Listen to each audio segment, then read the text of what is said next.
When someone is talking about their dead mom, the wrong response is to tell them it made you wet. Boom. Welcome back to Heartbook Radio. For heaven's sake, can we please have a modicum of decorum? That's hardly an appropriate way to begin a literary discussion. Matsu, we haven't even introduced the book. Decorum, darling, this isn't your dusty faculty lounge. This is Wyatt by Jessica Peterson.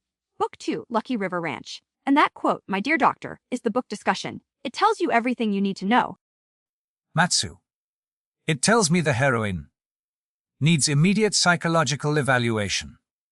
The book is supposed to be about Wyatt Rivers, a rancher, and his best friend, Sally Powell, a veterinarian, finally realizing their feelings. After 20 years. 20. Yeah, 20 years of blue, friendship, and how does our girl Sally decide to finally make her move? By asking Wyatt, the town's certified cowboy slut, for seduction lessons. Genius, it's like asking a wolf for sheep herding tips. It's monumentally idiotic. They've supposedly been secretly in love since second grade. Just talk to each other. This entire premise is built on weaponized incompetence and a level of mutual pining that defies all logic. It should have been a pamphlet, not a novel. One reviewer said, and I quote, "This book should have been 15 pages long." They're not wrong. 15 pages. No way, you'd miss all the good stuff. Like Wyatt, this guy, I wasn't fucking asking Rivers, total alpha. Okay, maybe a bit emotionally constipated, hiding behind that charm, but deep down, golden retriever, secret tattoos for her, cooks, cleans, probably even folds his laundry, unlike some people I know who think literary analysis excuses basic hygiene. Here we go. Is this about Moby Dick again? I told you. The existential dread Melville evokes, transcends mundane chores. And Wyatt isn't a golden retriever. He's a walking red flag. The man apparently masturbates next to Sally while she's sleeping. And she thinks it's hot. That's not alpha. That's grounds for a restraining order. One reviewer literally said, "We lost the plot." Understatement of the century. Okay, maybe the sleeping thing is a little much even for me. But come on, he's down bad for her. Climbing through windows, getting jealous at poker games, it's passion. Raw, untamed, cowboy passion. Unlike your precious Mr. Darcy who just sulked in corners. Darcy communicated more effectively through silent brooding than these two manage in hundreds of pages of internal monologue. And Sally. Don't get me started on Sally. A successful vet surgeon who thinks she's out of his league. The sheer lack of self-awareness is staggering. And the comment about his deceased mother? It's pathologically inappropriate. She's relatable. She overthinks. We've all been there. Maybe not the dead mom thing, but the insecurity? Totally. Remember my cousin Brenda? Dated that guy who built birdhouses for squirrels. She thought she wasn't good enough for him. Sally's just Brenda with a veterinary degree and slightly worse judgment.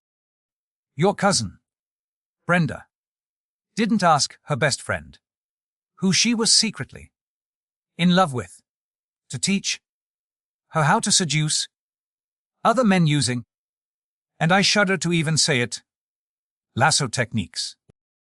Hey, don't knock the lasso till you try it. Yeehaw. One reviewer called it a spicy lasso scene. Another just said he gets creative with a lasso intrigue. Kink. Maybe a little chafing. Adds texture. Texture? It sounds absurd. Frank. Dangerous. Along with reviewers mentioning things like chub, which just and another celebrating cowboys finishing in their pants. What is happening in these books? Hey, don't kink shame the reviewers. Maybe it's a cowboy thing. Saves on laundry. Look, the point is, does the book work? Does it entertain? Forget the plot holes you could drive a herd of cattle through. If by entertain, induce rage, then possibly. The lack of communication is infuriating. The repetitive internal monologues are torture. And then, her father pulls a gun on Wyatt. Over a fake relationship. It's ludicrous melodrama.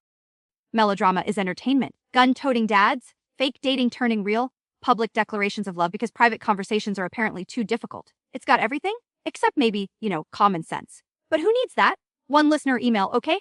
Fine. A review I read called Daddy Wyatt and said the book healed all my issues. See, it's practically therapy.